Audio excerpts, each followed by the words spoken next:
저는 과거 반월상 연골의 일부분을 잘라내는 연골 절제술이라는 수술을 2번이나 받았습니다. 생각보다 많은 분들이 이 수술을 받게 되는데요. 당장 크게 후유증이 없을 수 있는 수술인데도 불구하고 시간이 지나면서 통증을 느끼게 되고 불편감을 느끼면서 문제가 생기는 경우가 정말 많습니다. 저는 이 수술을 2번이나 극복했고 무릎 수술 후 재활운동을 수없이 도와온 전문가로서 반월상 연골 절제술을 받으신 분들이 궁금해할 만한 수술 후 어떻게 재활운동을 하고 어떻게 관리해야 하는지에 대해 자세히 말씀해 드리겠습니다. 영상 끝까지 시청해 주세요. 반월상 연골 절제술은 단기적인 회복 측면에서는 크게 문제가 생기지 않는 수술입니다. 그 이유를 한번 먼저 살펴볼까요? 반월상 연골은 대퇴골과 경골 사이 그리고 무릎 안쪽과 바깥쪽에 위치하는 구조물로서 쿠션 역할을 해주면서 충격 흡수를 하고 수직으로 가해지는 체중을 분산시켜줘서 충격을 완화하는 중요한 역할을 하는 구조물입니다. 근데 이렇게 중요한 역할을 하는 반월상 연골의 일부분을 잘라낸다는 것, 과연 괜찮은 걸까요? 무릎에는 2가지의 연골이 존재하는데요. 앞에 설명한 쿠션 역할을 하는 반월상 연골, 그리고 양뼈의 끝단을 감싸고 있는 관절 연골으로 나뉘어집니다. 이 관절 연골이 상하고 닳고 손상이 되는 것이 바로 말로만 듣던 관절염인데요. 쿠션 역할을 해주던 반월상 연골의 일부분을 잘라내면 정상적인 기능을 하는 반월상 연골판보다 하중이 80에서 90% 증가하게 되며 한 연구에 따르면 절제술을 한 무릎은 수술 후 절반이 10에서 20년 사이에 골관절염이 발생했다는 연구가 있습니다.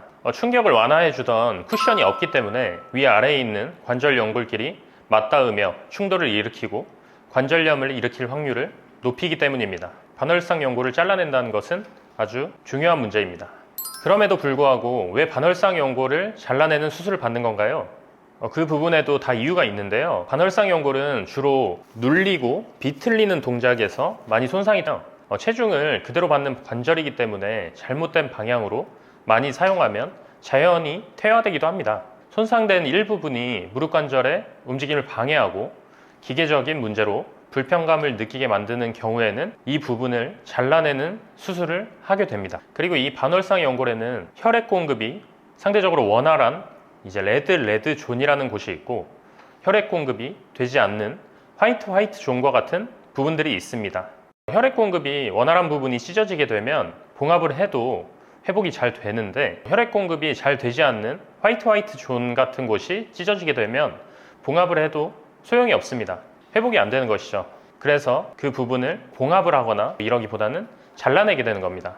정말 중요한 구조물이지만 어쩔 수 없이 잘라내게 되는 것이죠. 네, 맞습니다. 다른 수술에 비해 훨씬 수월하는데요. 예를 들어서 재활운동에 대한 인식이 잘 잡혀 있고 주변에 전문가들도 많이 있는 운동선수들은 빠르면 한 달 만에 필드에 복귀하기도 합니다. 정말 빠르면요. 얼마 전 제시 링가드라는 선수가 서울 FC로 와서 큰 화제가 되었는데요.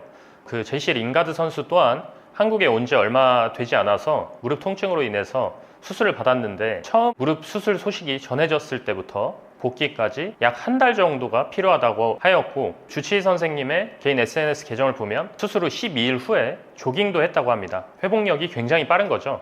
그리고 저희 AM프리앱에서도 연골 절제술 후 재활을 하는 선수들이 많이 재활을 마쳤는데요. 저희는 조금 안전하게 약 6주에서 8주 정도의 시간을 두고 스포츠 필드까지 복귀를 돕는 것이 대부분입니다. 시간에 따라서 조금 더 복귀 시기를 앞당기기도 하고요. 앞서 스포츠 선수들의 사례를 보신 것처럼 반월상 연골 절제술은 재활만 제대로 한다면 스포츠 활동을 하는 데까지도 약 4에서 8주면 복귀가 가능하다는 것입니다. 그런데 왜 이 수술을 받고도 제대로 회복하지 못하고 시간이 지나고 계속 아파하는 사람들이 많을까요?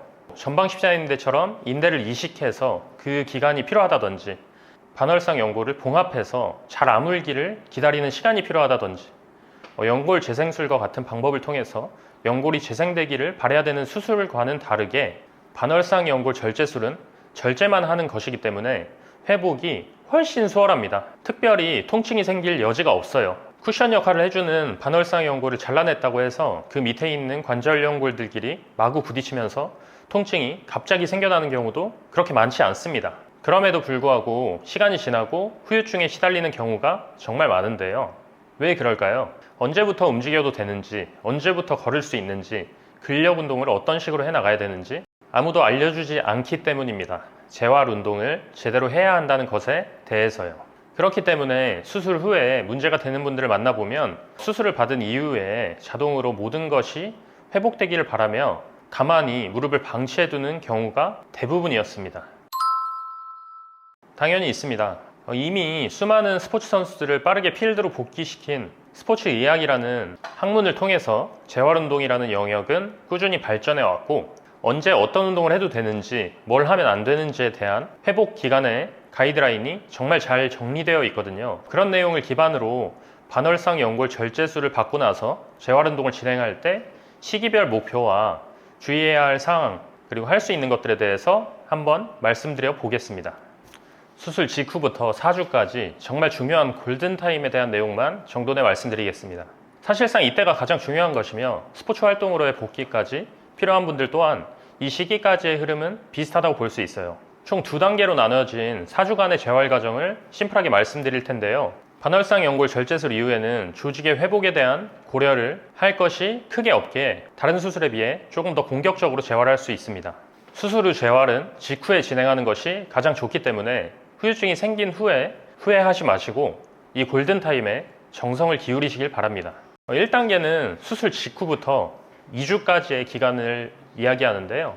이때는 부종의 상태, 염증을 고려하는 것이 가장 중요합니다. 그 부분이 문제가 되지 않는 선에서는 크게 제한 둘 것은 없어요. 그렇다고 해서 갑자기 막 달리기를 한다, 이런 건 말이 안 되고, 무릎을 굽혔다 폈다 이 각도가 처음엔 안 나오기 때문에 부종의 상태, 염증이 심하지 않다면 그 기본 움직임을 회복하는 것을 공격적으로 하셔도 좋습니다. 관절의 가동 범위 회복에 있어서도 크게 문제가 될 것이 없기 때문에 가능한 한에서는 체중 부하를 하는 것 또한 크게 문제가 될 것이 없습니다. 무리가 되지 않는 선에서 가동 범위를 회복하는 것을 목표로 하면서 대퇴사두근의 근육을 잘 활성화할 수 있는 운동들을 해 나가야 됩니다. 주로 체중을 실지 않고 할 수 있는 운동들인데요. 이때부터 무작정 허벅지 앞쪽에 근육의 크기를 키우겠다와 같은 목표를 두고 대퇴사두근 운동을 하기보다는 떨어진 근육과 신경의 커뮤니케이션 능력을 회복하기 위해서 저강도에서 허벅지 앞쪽 근육을 수축시키는 느낌을 반복적으로 진행하면서 이 근육을 적재적소에 수축을 시키고 이완시키는 연습을 집중적으로 진행을 하는 겁니다.